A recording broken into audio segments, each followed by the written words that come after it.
Amen. Go ahead and take a seat for me. So we've been going through the trifecta, the picture of the prophet, priest, and king. And so I want to take a moment and kind of give you that big picture. What is actually happening here? Why did we choose this? And because it's because the book of Hebrews is going to tie these together. It's going to link them together over and over again. It's actually flows in and out of talking about prophet, priest, king, prophet, priest, king. And it's going over and over to the fact that God is prophet. He sent Jesus to bring revelation. That's what the prophets would bring. They bring revelation to us. They bring a new word. And so Jesus is the new and the last word he has brought to us. And so he reveals, he's about revelation of Christ. And the priestly office, when he holds himself as priest, he's about reconciliation. He's reconciling those things that are different, those things that couldn't be the same. Those things that couldn't work together, he is making one, and he is reconciling all of them into himself. And then last, as he holds that office of king, he is reigning. And we may not feel that all the time. We may not feel that he is seated, it says, at the right hand of the Father.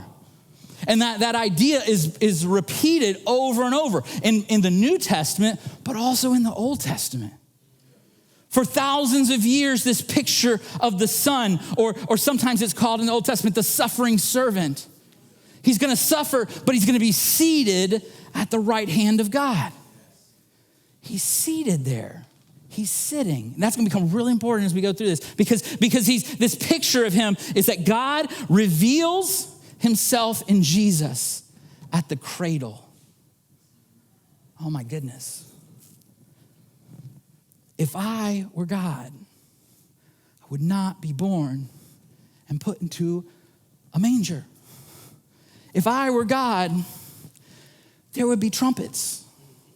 Here's a really special thing about today. None of y'all care, but I'm about to tell you because it's important to me. Today's my birthday. And see, here's the thing. If you guys, anybody in here have like birthdays around now? Yeah, raise your hand. I want to see, because I'm going to pray for you. Because we know, right? We know, we share our birthday with Jesus, and therefore our birthday doesn't matter to people. I had a 6-year-old birthday. I had a 13-year-old birthday. I had a 21-year-old birthday, and no one cared about any of them, even when they happened, but those are the only ones I got really parties for. I mean, my mama loves me, and she called me this morning, and she tells me, hey, I was in labor. I started labor right now. It'll be 12 hours, and she does that every single year. I am 4 dozen years old. That's how I'm describing it this year. I am 4 dozen years old. I'm 48 years old. Like, she's still, they were giving me the medicine right now. And I was like, well, you went to sleep when you got the medicine, so you don't even remember from here on out. But she calls and tells me all this. But if you're a Christmas baby, if you're born around Christmas, you realize no one cares.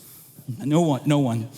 They just don't care. There's more important things in the world today, and they just don't care. But Jesus reveals himself in the cradle. I would have revealed myself in this manger. I would have revealed myself with trumpets. I would have had a full brass band. You ever see that? Like right before a funeral, they would have been something.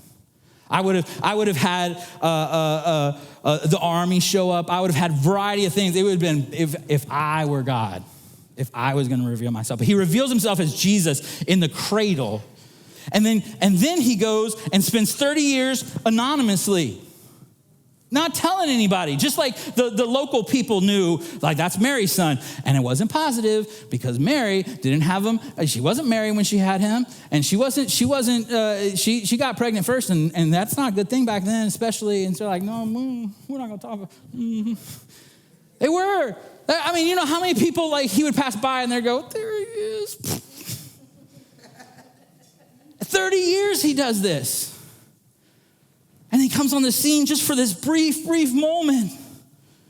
He's baptized, and before he's done anything, before Jesus had done anything, all he had done is one time when he was 13 years old, he had argued with some priests in the temple. That happened one time. He wasn't even very good at it. He got lost. Mom and dad couldn't find him. It was not a good situation. But he'd done that once. Other than that, he had done nothing. no miracles. All these stories we read about, that's not the Jesus we get when he goes to get baptized. The Jesus we get when he goes to get baptized is he's just this guy. And he shows up, and he actually shows up to his cousin. And so maybe his cousin will baptize him, because others would be like, you're Jesus, you're the one that's born. But his cousin does it. And he actually says, I shouldn't baptize you. You're special. There's something special here. I shouldn't do this. And he says, no, you're going to do this. I'm going to fulfill the law, and I'm going to do this. And so he goes and gets baptized, and he comes out of the water, and we see the Trinity shows up. We see the Trinity show up. Father, Son, and Spirit shows up and says, this is my beloved Son in whom I am well pleased. He hasn't done anything. Nothing's happened, but his Father is well pleased with him. This is going to become important in a second. And so God, he comes in the cradle. He comes at that moment, begins his ministry, and 3 years later, he will be crucified. And he will, in his crucifixion, reconcile us. He will bring us to make us one. The cross of Jesus reconciles us. He goes to the cradle, and then he goes to the cross. And on the cross, in my place, condemned he stood. He stands in my place. I should have been up there on that cross. And then he reigns as king. He has the crown. See, listen. I didn't come to faith till after high school, but I grew up with a mama that was the director of women's ministries in a very large church. And so I learned really fast, here's the way pastors have to do this. You have to give letters that all go together. You guys seen this. And so I did that for you. I get you. Here's the only time I want to do it. Here's my letters. You see that? He's revelation, he reconciles, and he reigns. And so you can remember that. And he goes to the cradle, and he goes to the cross, and he has a crown. And so you can remember that. This is my little pastoral thing, is like, preacher's supposed to do this. And so there they are. We're going to move on from there. So the prophet speaks. When the prophet speaks, he speaks to our ignorance. He speaks to reveal something to us that we did not know. And so when Jesus speaks, he does that. He speaks to ignorance. He deals with our ignorance. When the priest reconciles us, it's that our sin can be dealt with. We've messed up. We're all going to feel it. We're going to talk about it in a second. We're messed up. And the king reigns that our destiny might be dealt with. That our destiny, that our purpose, that why we're here can mean something. See, this passage here at the beginning of the Hebrews tells us, and we talked about this when I talked to Johnny. He's like, well, all this, like, if you remember Johnny's sermon, he's like, I'm just going to preach the supremacy of Jesus. He's supreme, and that's what it is. Yes, he's prophet. Yes, he's priest. Yes, he's king, but in all, he is the source of everything. He is the sustainer of everything. He's the creator of everything. All reality that we see is his. He did it. Nothing lies outside his interest and his concern. Nothing. There's this famous quote. I love this guy. He's years ago, he has got a lot of stuff where he talks about like the interaction of faith in our work and what we do and how we live. And so as a person who I don't fit that traditional pastor role, I work in a school and I lead a school. And so I kind of have to say, okay, I don't get the official cred of the pastor cred. So where do I fit? What am I doing? And this guy talks about this and he says this in a quote. He says, there is not a square inch in the whole of creation over which Christ, who is sovereign over all, does not cry, mine. Nothing in all creation, not a square inch, not an infinitesimal dot is not Christ's, is not his. It's all his. He's sovereign over it all. So here's where it gets messy. And we'll figure out in a minute why they asked me to do this, because I don't know. Because therefore, if everything is Christ's, Christians have to have a view towards the environment because it's Christ's environment. Christians have to have a view towards the law in cities and in the country and in the world. Christians have to have a view about nature, about life, about death, Here's where it's going to get. About pregnancy, about poverty, about wealth. Oh, here it comes. About race, about ethnicity, about gender, about sex, about choices we make, about relationships, about work, about rest, about hobbies, about our calendars, about our free time. We have to have a view because it's all Christ's. It's his. So why am I doing the political sermon? Like, why? See, we talk about prophet, and that's all spiritual and the word and all that. And we talk about priest, and that's all social and relational. And then they give me king. I have to talk about the politics, the people, the city. What does it mean? How do we do this? It's all his, and that's how we do it. Because some of you here in the last, let's say, month and a half have felt dejected. You felt rejected. You felt like your voice didn't matter. Some of you here felt like, oh, there's going to be a change. There's going to be something different, and you were happy about it. And you're all sitting in this room, and the world says, don't sit in this room together. The world says, we can't be on the same team. The world says, no, there's got to be something different. And Jesus says, look, we've got to work together. There's got to be something together because it's mine, he says. It's mine. It's not yours. He lifts up every leader on earth. And I wonder about that because he's lifted up some really bad people. It doesn't always go our way. It's not always as it should be or as we think it should be. For example, I had a wife come into my office just this last week, and her husband has cancer, and he's going through a number of surgeries, and she's fearful, and she's unsettled, and she doesn't know what she's going to do. She doesn't know how she's going to live, how things are going to go forward. Her Christianity matters in this situation. Her faith matters in this situation. She's got to be reminded that the Lord Jesus Christ is reliable even when the ground underneath her is unsettled. Even when she can't move forward, she can bring him her tragedies. She can bring him her hurts. We can bring our hurts. We can bring the injustice we see in the world. We need to bring it because, why? It's his. He is reconciling. He is revealing himself. He is reigning on the throne. See, there's some, that's the message of the gospel. The bad news is we got sin around here. And sin sometimes, and that's a big word, and sometimes we don't like to say it, but here's what it is. Sometimes that sin is stuff we do. It's stuff that's in our heart. Sometimes that sin is in that person's heart, and it's what they've done to us. But it still breaks us. It still pushes on us. It still oppresses us. It's still around us. That's the bad news. That sin is real. And we've taken the perfect creation God has given us, our lives, and we start off right away messing it up.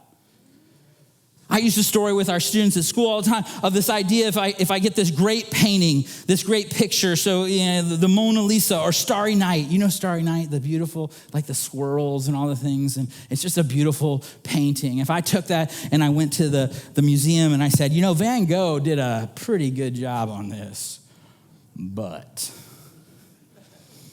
he needed a little more fluorescent yellow. And I took out my spray can and I started shaking it up. And I go, right here in the corner, if he just had a little more, the world would cry out. I was defacing a classic. I was defacing a masterpiece. We should feel the same way when we see the child that's broken by the sin that's been committed against them. We should see the same thing when we see the senior adult pushed down, injustice, oppression, pain. The masterpiece that God built just has a little fluorescent in it and just need a little something different. And many times those are our choices. We choose it. We say, God, no, you don't understand. I know better. If you knew everything I knew, you would do it my way. I say that. You say that. We say that. Like if God, if you really understood what I was going through, you would know that this is the right decision. Even if it's against what you said, even if it's against your word, it's the right decision for me. But if God has come to us through Jesus, that our ignorance might be dealt with, that our sin might be cleansed, and that our destiny might be settled, the only realistic response is to come to God through Jesus. If he's done this, if he is the prophet, priest, and king, our only right response would be to come to him. He's come to us. That's the story of Christmas, isn't it? He's come to us. He came into this world. He came and experienced what it meant to be us. So then the question becomes, how do we go to him? How do we go to him? And I think that's answered in this picture in the scriptures that we've read the last few weeks, and we've skirted around, we've walked through a number of them, and so I want us to continue to look at them, but there's two ways very quickly that we go to God. One, through his word and through prayer. And so I want you to see the picture here. If he's king, if he's sitting on a throne, if he is above all, if he is called as religions around the world, but also those ancient religions that have been around for thousands of years call God the Most High. If he's the Most High, if he's the highest that there can be, and he tells us how to come to him, we should do it. We should try it. And so you may be sitting here today and you're saying, but I don't know that I believe this. I don't know. Try it. Try it. See if he doesn't do what he says he's going to do. See if he isn't the king that he says he is. I have no issue ever with anyone doubting. I told you I didn't come to faith until I was at the end of high school is when I came to faith. And I hated Christianity. I grew up in it. I was like a little pastor's kid, like kind of, and all that means, if you've ever been around us that are like that, we do a really good face. I knew how to act in church. My mama brought me all the right clothes to wear, and I could dress up, and I could wear the nice little tie, and I could do all the things you're supposed to do. But when I walked out of that building, there was nothing in that building for me. And it took some individuals and some people to go, no. Your doubts are fine, but what these people, yeah, they're messed up and they do crazy things and all. But what about Jesus? What do you do with Jesus? If he resurrected, then that means something. If he's the king, then that means something. So how do we get to him? These two ways, word and prayer. So I want you to turn a page over, because we're going to look at, we looked at this a couple times now, at Hebrews chapter 4. And we're going to look down at verse 12, and you can read it behind me or you can read it on your own. And it says this: for the word of God is living and active, sharper than any two-edged sword, piercing to the division of soul and spirit, of joints and of marrow, and discerning the thoughts and intentions of the heart. And it's really interesting because, God saw fit to give us his word. And he gives us his word in some languages. One, it's really hard to interpret. One is really clear about a lot of things. And the one he wrote this, it's really clear. There's a couple words for the word. When we talk about the word, there's this big picture of logos. And sometimes at Christmas we'll talk about that. The word became flesh and dwelt among us. And that's that big picture, the logos, the ultimate being, the ultimate truth, the ultimate philosophy became man and dwelt among us. But that's not the word used here. The word used here is a word, it's called rhema. And it's a quick, yeah, you can say it. There we go. Say it with me. I'm going to take some lessons from Mark here. Say that word with me, rhema. Rhema. And a rhema is a really specific word. It's a very direct word. It speaks directly to our situation.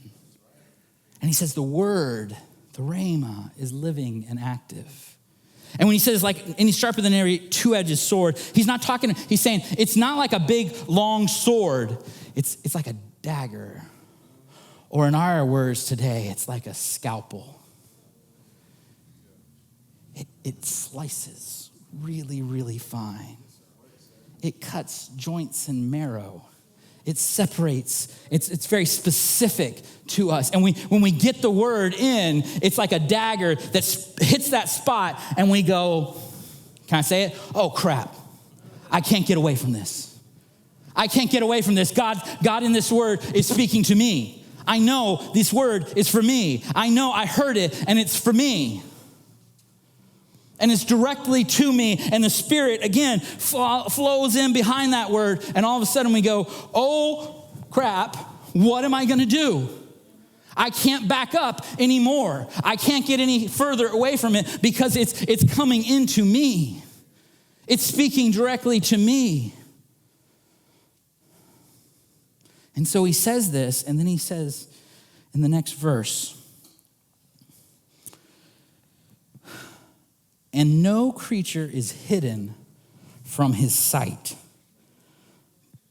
but all are naked and exposed to the eyes of him to whom we must give account. His eyes are on us. When you've secreted yourself away and the things running through your heart and your mind and your thoughts are running wild, his eyes are on you. He sees you. He knows exactly what's there. Because the truth is, it's not only the world that's not as it should be. It's you and me. We are not as we should be. If I was to simply if they created some AI that could track us and walk around with us every single day and see our actions, we wouldn't even be good enough for us. If we tracked it, we wouldn't be good enough for us. There'd be times where we're like, man, I did that. No, I didn't mean that. I didn't. But you don't understand. If I explain it this way, it's not that I meant it that way. It's that I said it that way. And yeah, well, okay, you're reading my thoughts. Okay, I may have thought it that way, but I didn't really mean to think it that way. It was an accident. It was just something that came up. It was somebody else. It was the guy I was with. I knew he thought that way, and I was only saying it because he thought that way. Or she thought that, and so I thought, oh, I'll do this way. No, it's in us. But we are naked and exposed. And this is an incredible term. And so I grew up here in Tampa, over in Brandon. Anybody from Brandon? Anybody from Brandon? All right, Brandon. Any Brandon High grads? No. Oh, there's a Brandon High grad, but I married her, so that's right. So Brandon High. Brandon High is known for one thing. Anybody know what Brandon High is known for? One thing. Wrestling. Yeah. If you guys didn't know this, up until 2007, Brandon High, and still on the record books, has the longest winning streak of any sport ever in high school. Ever, any sport. 460-something matches without a loss. My mom was in high school in 1969. They lost that year. They did not lose again until 2007. It's one of the most phenomenal records on it. It is a wrestling school. Everything goes by wrestling. If you go to Brandon, the craziest thing, and I don't know if they still do it because it's probably considered child abuse now, but when we were in school, we used to do buddy runs in wrestling. And buddy runs is you had another person, another guy that was your size. And it was time to go running, and you guys would start on your run, and it was a 6-mile run. Number one, there's no reason to run 6 miles because no one's gonna chase you that far. But you would do a buddy run, and you would run 6 miles, and that was the plan. But here's the fun part about the buddy run. For 3 of the miles, your buddy would jump on your back. And you would carry him like this on your back for 3 miles. And then the other 3 miles, he would carry you. Brandon high school wrestling is absolutely amazing. And now let me explain this. I never wrestled officially for Brandon High School. You could train with them during their preseason stuff. You could do certain things if you're in other sports. And so I have done those things. I am not a Brandon High School wrestler. I am not good enough to be in that world. They are absolutely amazing. Olympic wrestlers, everything. Oh, and by the way, 2007, they did lose a match. Now, 2023, they haven't lost since then. And so they still are, because what they used to do is they used to beat the streak. They would invite the very best wrestling teams in the nation to a dual match and see if they could beat them. And they got caught in 2007. On that 2017, three guys on that 2007 wrestling team wrestled in the 2008 Olympics. And so it's still phenomenal that they did it, but they got caught. And so here's the thing, this term here, when it says he's naked and exposed, it's a wrestling term. Remember, the Greeks invented wrestling. This was their big thing. And when you would take a person, I was gonna invite somebody up here. Actually, I was gonna invite one of the big guys up here to do this with me, but I was like, yeah, I'll embarrass myself, embarrass them. But you would take, and if you ever do a full Nelson where you put both arms under somebody's arm and you grab around their head and you can move them around and do all that. Well, that's what this term is like. This term is wrestling term where you're opened up and they've got your arms pinned back and they've opened your belly and your insides. But the thing about wrestling in Greco-Roman wrestling back in this day is you did it naked. And so if you can imagine having your arms pinned back, having your legs pinned back, don't imagine it too much because it'll be weird. I'm sitting up here. I'm supposed to imagine you guys naked in order to feel comfortable speaking. You don't do the same. Not a good thing. But he's naked and exposed. He's opened up. Anyone could attack. When the word comes in, we're naked and exposed. Everything is seen.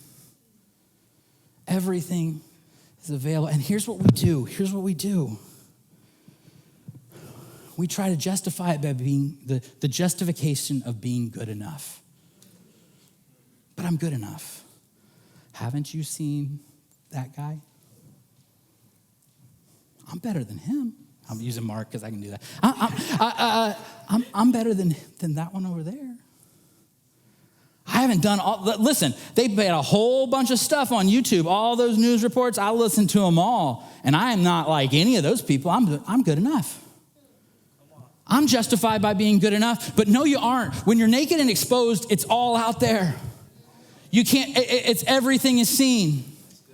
The inner thoughts, the heart, the desires, the stuff that you've told nobody, including that person you're married to, but it's there. It's in there and it's open.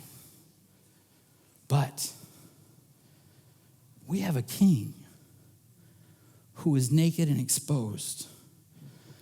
Not once. He came as a child once, naked and exposed in the manger. The God of the universe, the creator, the sustainer, the sovereign, the supreme, came as a child and was naked and exposed. They wrapped him in a swaddling cloth. But that's not the only time he was naked and exposed. He hung on a cross. And on that cross, he was naked and exposed before the world. And on that cross, my sin is placed on him, and he is punished in my place. He receives what I should have been naked and exposed on that cross. I should have been the one to suffer. I should have been that person. You should have been that person. He knows everything. And he chose that. He chose to be naked and exposed for me and for you. He chooses it.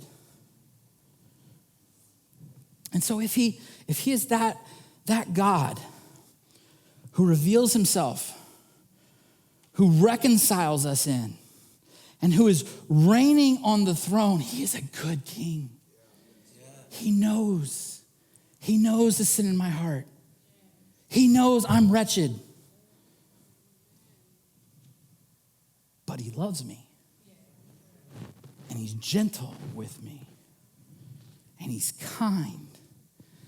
Romans says it's the kindness of God that leads to repentance. Just a few verses from here in Hebrews 5. Yeah, clap. It's the kindness of God that leads us to change. In a few verses, it's going to say he is gentle with the wayward and ignorant. He knows and he loves us.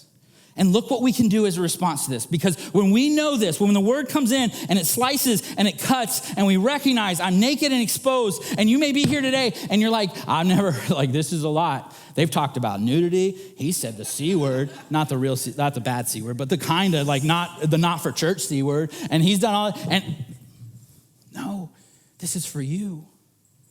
He's for you. He is for you. And it says this, verse 16 of that passage, let us then, some version will say, therefore. What's that therefore? It's therefore because he's sliced us, because he's these things. Therefore, let us then with confidence draw near to the throne of grace, that we may receive mercy and find grace to help in time of need. And here's the thing, when we draw near, that grace and mercy comes to us, and to help in time of need, there's two sides to that. That grace and mercy comes to help us, but that's not all it comes from. It's not the only place it comes, because when that grace and mercy comes, we can help in times of need. We can be who he's created us to be. Even naked and exposed, even knowing the wretchedness of my heart, knowing what's going on, that I am far more wretched than I ever believed. That you are far worse off than you ever thought. But you are more loved than you could ever imagine. He loves you. He loves you. And see, here's the thing. When we recognize that we're more wretched, but we're more loved, we can become engaged and empowered to help in a time of need. We can risk it for our neighbor. Even like the Good Samaritan did. The person who looks different than us. The person whose background is different than ours. Their culture, their gender, their sex, all the things that could separate us, all the things, the wealth, the poverty, the in need, the in want, whatever it may be, we can reach past that. We can reach into that. And we can say, you still need Jesus. You may got $1 billion, but you still need Jesus. You may be broken on the side of the road, but you still need Jesus. We can do that. We can reach to our neighbor, to our coworker, to those that are different than that. And I want to end here. That's the cue, guys. I want to end here because throughout the Bible, I said at the beginning, Jesus is seated on the throne. Yes. Except one time. There is one time where we see that he's not seated on the throne. And it's one of my favorite passages of the Bible, and it's a really hard passage of the Bible.